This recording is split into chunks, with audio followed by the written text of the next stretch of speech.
السلام علیکم ورحمۃ اللہ تعالی وبرکاتہ۔ مرکز اہل سنت جامعہ رضویہ منظر اسلام کے یوٹیوب چینل ہم سبق درس نظامی میں آپ کا خیر مقدم ہے۔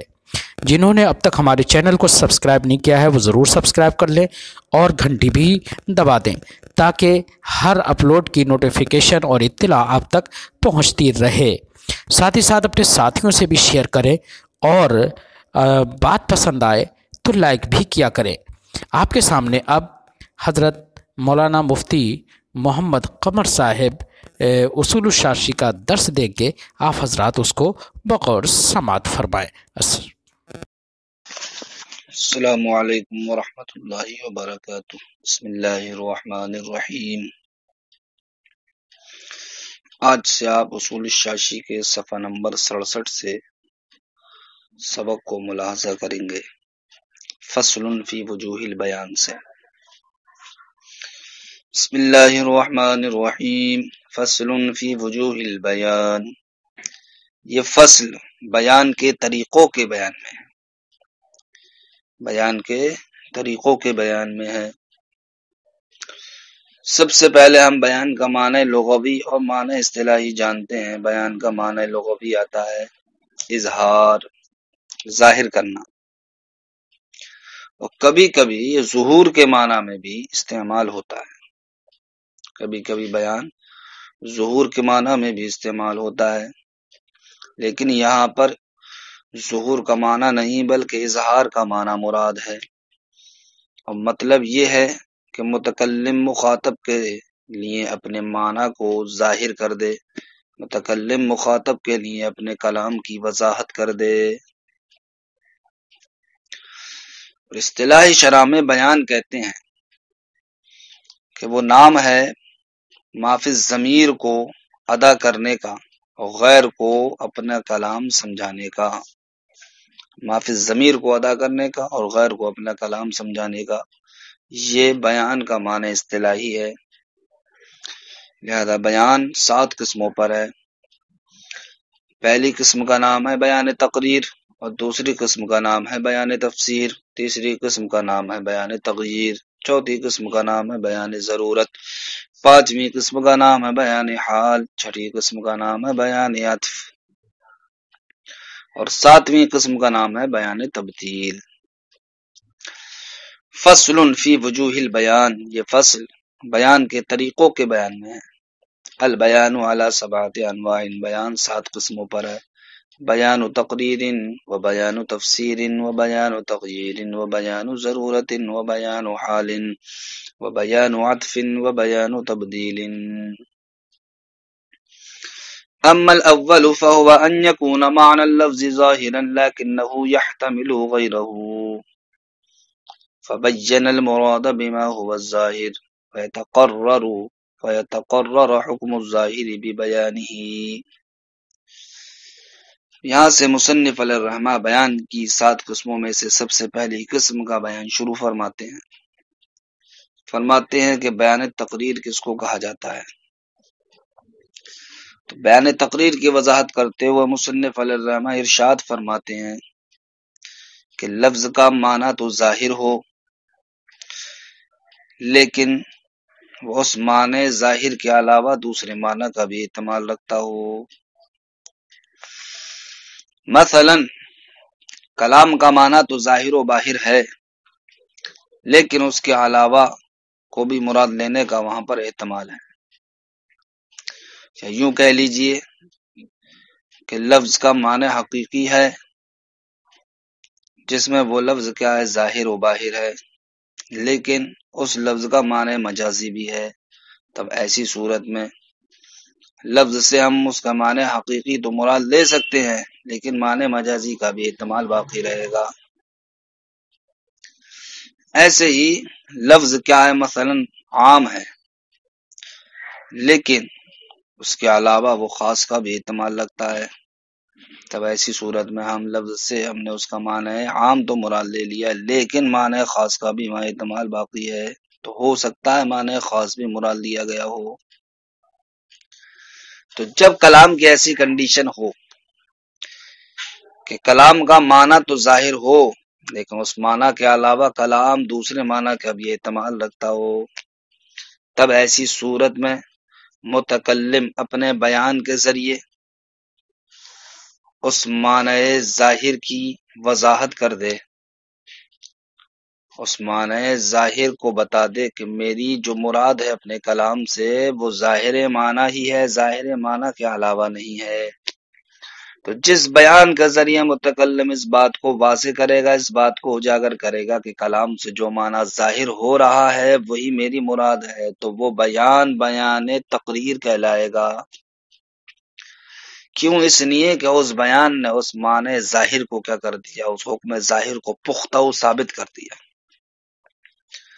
تو جب کہیں پر لفظ کا معنی ظاہر ہو اور ظاہر معنی کے علاوہ وہ دوسرے معنی کا بھی احتمال رکھتا ہو، تب ایسی صورت میں متکلم اپنے بیان کے ذریعے سے جو کلام کا معنی ظاہر ہے اس معنی ظاہر کو بیان کر دے کہ میری مراد اس کلام سے وہی معنی ہے جو معنی اس کلام سے ظاہر ہو رہا ہے۔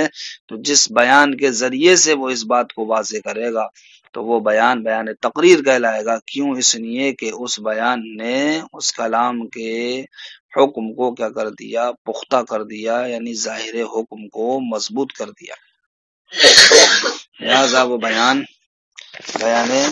تقریر کہلائے گا۔ مثلا کسی انسان نے کہا لفلان علی قفیز حنطۃ، فلاں کے مجھ پر ایک قفیز گیہوں ہیں، اور اس نے ساتھ میں یہ بھی کہہ دیا بقفیز البلد، شہر کے قفیز کے، فلاں کے مجھ پر شہر کے قفیز کے ایک قفیز کیا ہے، گیہوں ہیں۔ یا کسی نے کہا لفلان علی الف، پھر ساتھ میں کہہ دیا من نقد البلد، کہ فلاں کے مجھ پر 1000 ہیں۔ کہاں کے 1000؟ شہر کے 1000 روپے۔ تو ان دونوں مثالوں میں آپ دیکھیے، قائل کا یہ کہنا لفلان علی قفیز حنطۃ، فلاں کے مجھ پر کتنے ہیں، ایک قفیز گیہوں ہیں۔ تو اب اس کا یہ کہنا کہ ایک قفیز گیہوں ہے، یہاں پر قفیز کو مطلق رکھنا تو مطلق اس بات کی جانب اشارہ کر رہا ہے کہ اسی شہر کا قفیز مراد ہوگا، اس لیے کہ مطلق، کیونکہ مطلق جب بولا جاتا ہے تو اس سے اس کا فرد کامل مراد لیا جاتا ہے، اور فرد کامل کیا اسی شہر کا ہے، یا یوں کہہ لیجئے مطلق جب بولا جاتا ہے تو اس سے مشہور و متعارف ہی مراد لیا جاتا ہے، تو مشہور و متعارف قفیز اسی شہر کا ہوگا جس شہر میں انسان گفتگو کر رہا ہے۔ لہذا لفلان علی قفیز حنطۃ اس بات کو ظاہر کر رہا ہے کہ جو قفیز متکلم پر واجب ہے، لازم و ضروری ہے، وہ اسی شہر کا ہے، لیکن پھر بھی وہاں پر دوسرے والے معنی کا احتمال ہے، ہو سکتا ہے کہ کسی اور شہر کا ہو۔ تو اب متکلم نے اپنے بیان کے ذریعے سے اس بات کو واضح کر دیا کہ جو کلام سے ظاہر معنی مفہوم ہو رہا وہی میری مراد ہے، اور اس نے بیان پیش کر دیا بقفیز البلد کے ذریعے۔ لہذا بقفیز البلد یہ بیان تقریر کے درجے میں ہوگا، اس لیے کہ اس کلام نے اس بات کو پختہ کر دیا، اس بات کو ثابت کر دیا کہ کلام سے جو ظاہر معنی تھا وہی متکلم کی کیا ہے، مراد ہے۔ لہذا اب اس مثال میں لفلان علی قفیز حنطۃ بقفیز البلد میں بقفیز البلد ہی کیا کہلائے گا، بیان تقریر کہلائے گا۔ اور دوسری مثال میں لفلان علی الف من نقد البلد، اس مثال میں قائل کا یہ کہنا ہے کہ فلاں کے مجھ پر 1000 ہیں، 1000۔ تو فلاں کے مجھ پر 1000 ہیں، یہ اس بات کو بتا رہا ہے کہ فلاں جس شہر میں ہے اسی شہر کے اس پر 1000 روپے ہوں گے، لیکن ابھی اس میں اس معنی کے علاوہ دوسرے معنی کا بھی کا احتمال ہے، ہو سکتا ہے کہ اسی شہر کے اس پر 1000 نہ ہوں بلکہ کسی اور شہر کے پیسے ہوں۔